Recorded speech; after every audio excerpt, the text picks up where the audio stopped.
Hi guys, I'm Sam with the CoreFit Chiro and I'm just going to show you the 3-month supine shoulder flexion extension exercise. So that's without resistance and with resistance. So come and lie on your backs. So the 3-month supine without resistance. We're going to lie on our backs in a supine position. Make sure our pelvis is in a neutral position, make sure our lower back is in a neutral position. Ribs and pelvis want to be connected, so we want to bring the rib cage down towards the pelvis so that the diaphragm and pelvic floor are able to communicate properly. Create your 360-degree breath, create your brace, and then lift your legs and feet up into the air. So you want ankles to be neutral, feet to be higher than the knees, knees over the hips, hips at 90 degrees, and externally rotated and abducted. So your knees are going to be wider than your hips, but your feet are going to be narrower than your knees. Okay, so we're just going to then take the shoulders into flexion, all the way back, and then back down.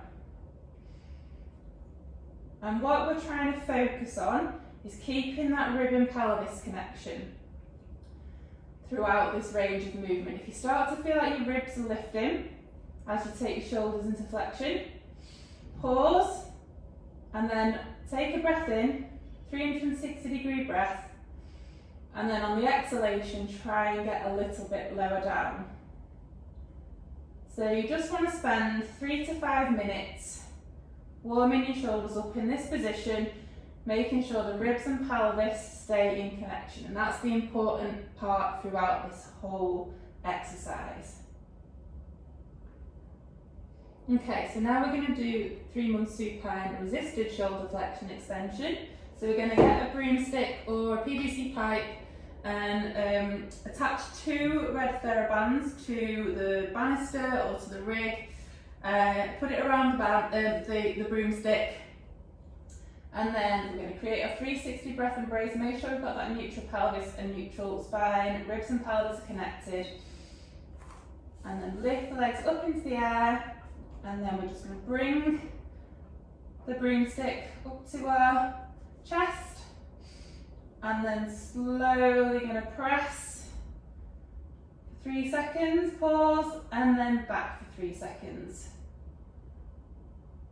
And push. And slowly back. So we're aiming for about 10 to 15 reps. Rest for 30 seconds in between sets and do 3 to 5 sets.